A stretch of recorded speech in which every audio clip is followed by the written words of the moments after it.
Pemirsa, gaya hidup vegan dan vegetarian kini semakin diminati masyarakat. Gaya hidup ini dipilih tidak lagi dianggap sebuah tren, melainkan sebagai bagian dari kesadaran akan kesehatan dan kualitas hidup yang lebih baik.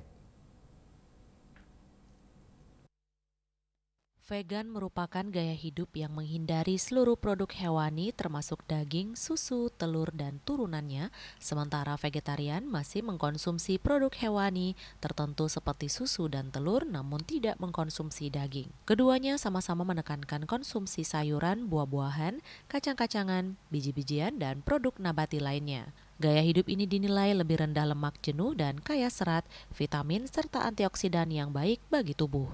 Gaya hidup ini turut mendorong pertumbuhan usaha kuliner berbasis nabati. Berbagai restoran, kafe, hingga usaha rumahan mulai menghadirkan menu vegan dan vegetarian dengan cita rasa yang beragam dan inovatif. Salah seorang warga yang menjalani gaya hidup vegetarian dan juga pemilik warung makan vegan dan vegetarian di Denpasar, Iwayan Rusna mengatakan ia mulai menjalani gaya hidup vegetarian sejak tahun 1999. Keputusan menerapkan gaya hidup vegetarian tersebut membawa perubahan positif bagi kondisi kesehatannya. Merasakan manfaat secara langsung, ia kemudian terdorong untuk mendirikan warung makan vegetarian di tahun 2007. Menurutnya, menjadi vegetarian bukan sekedar tentang menghindari konsumsi daging, tetapi juga tentang kesadaran menjaga keseimbangan tubuh, pikiran, dan lingkungan. Karena waktu itu saya kondisi lagi tidak bagus, dari segi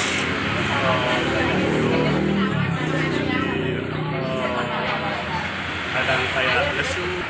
Sekarang dari situasi, dari kondisi, dari kesehatan, karena sekarang pola makan itu kebanyakan tidak bagus, karena beralih ke olahan nabati, vegetarian. Kadang-kadang sering rasa cemas dalam hidup, buatnya tidak teratur dalam hidup. Terus saya beralih ke makanan nabati, vegetarian. Akhirnya dengan unsur-unsur saya pun menjadi lebih tenang,